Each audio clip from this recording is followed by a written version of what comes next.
આપ સર્વોને હેતપૂર્વક જય શ્રી સ્વામિનારાયણ। આજની સત્સંગ કથા વાર્તા નિજ મંદિર સાવરકુંડલા।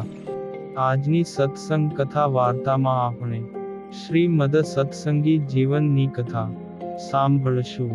અધ્યાય 36।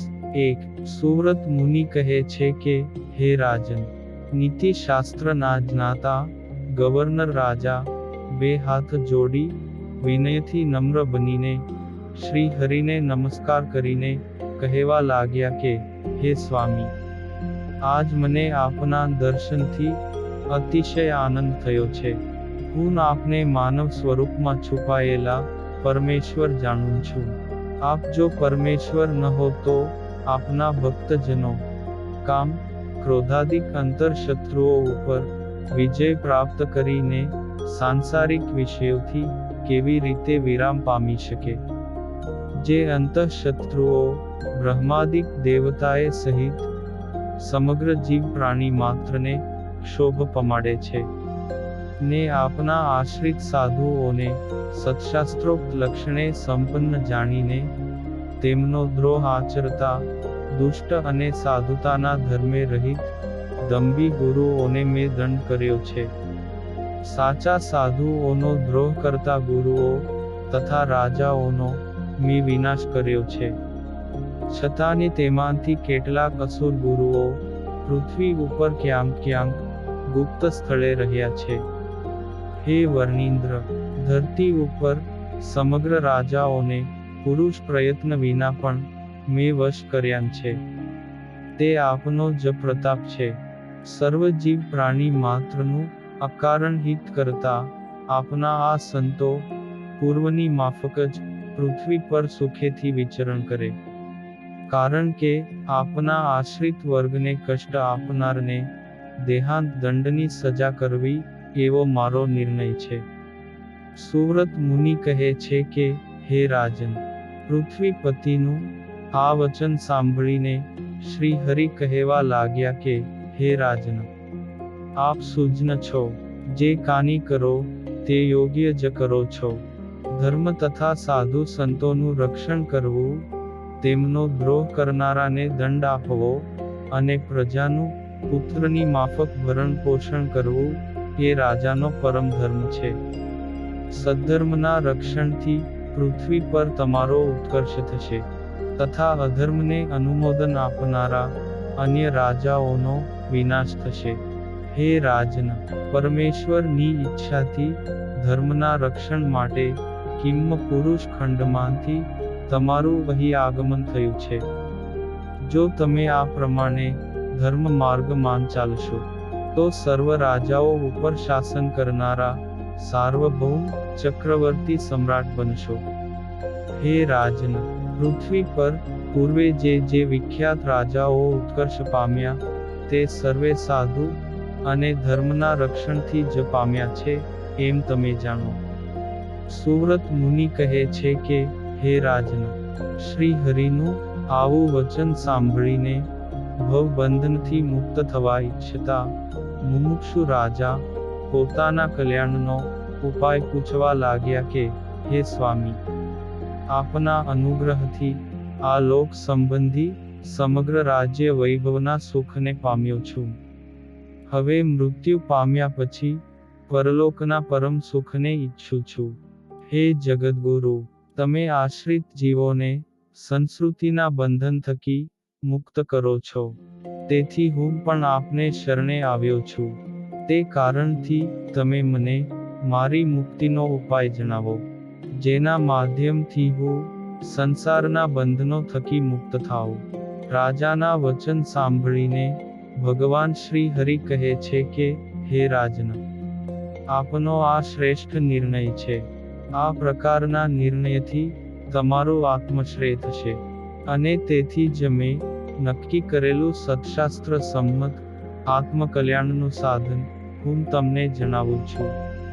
પંચ વિષય સંબંધી પ્રાકૃત સુખ તો જીવાત્માઓને સર્વ યોનિઓમાં સુલભ છે, પણ અનાદિ સંસારના બંધન થકી મુક્તિ તો એક મનુષ્ય દેહ થકી જ સિદ્ધ કરી શકાય છે।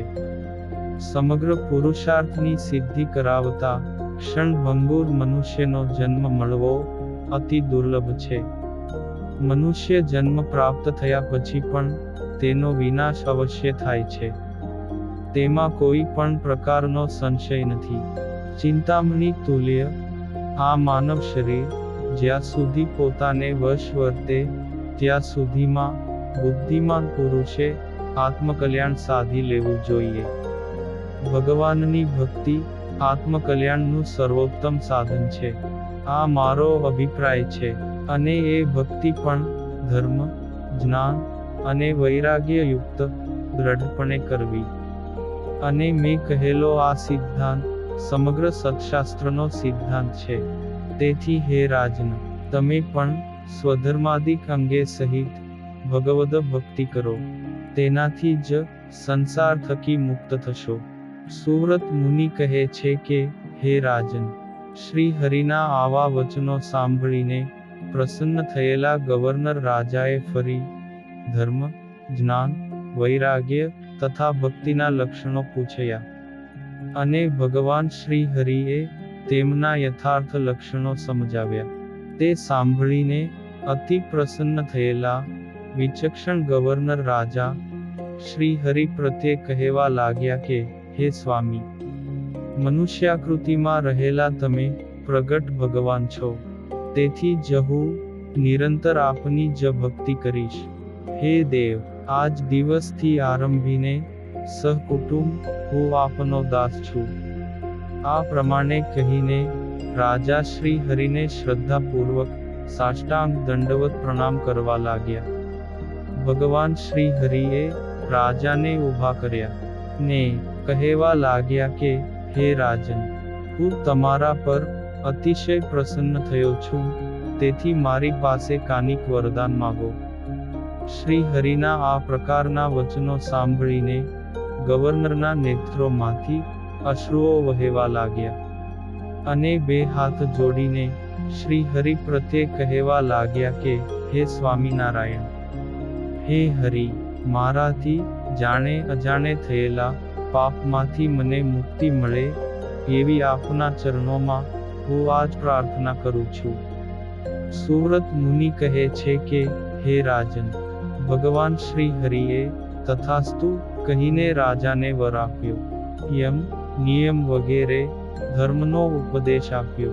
ને સર્વતંત્ર સ્વતંત્ર ભગવાન શ્રી હરિ આસન પરથી ઊભા થયા. તે સમયે ગવર્નરે મહામૂલ્યવાન વસ્ત્રાદિક ઉપહાર સામગ્રી મગાવી મંત્રીઓને સાથે રાખીને શ્રી હરિ અને મુનિ મંડળની સ્નેહપૂર્વક પૂજા કરી. મહામૂલ્યવાન સુંદર વસ્ત્ર, વિવિધ પુષ્પોના હાર, દોરા નિર્મિત આભૂષણો, સોપારી, તાંબૂલ વગેરે દ્રવ્યથી ગવર્નરે શ્રી હરિનું મહાપૂજન કર્યું. ત્યારબાદ પોતાની સમીપે બે હાથ જોડી ઊભા રહેલા ગવર્નરની આજ્ઞા લઈ શ્રી હરિ ત્યાંથી રવાના થયા. મહારાજા શ્રી હરિને વળાવવા માટે દૂર દૂર સુધી પાછળ પાછળ અનુસર્યા. શ્રી હરિ તેમને પ્રયાસપૂર્વક પાછા વાળીને પોતાના નિવાસ સ્થાને પધાર્યા. તે સમયે શ્રી હરિનો દ્વેષ કરતા રાજાઓ પણ પરમ વિસ્મય પામ્યા.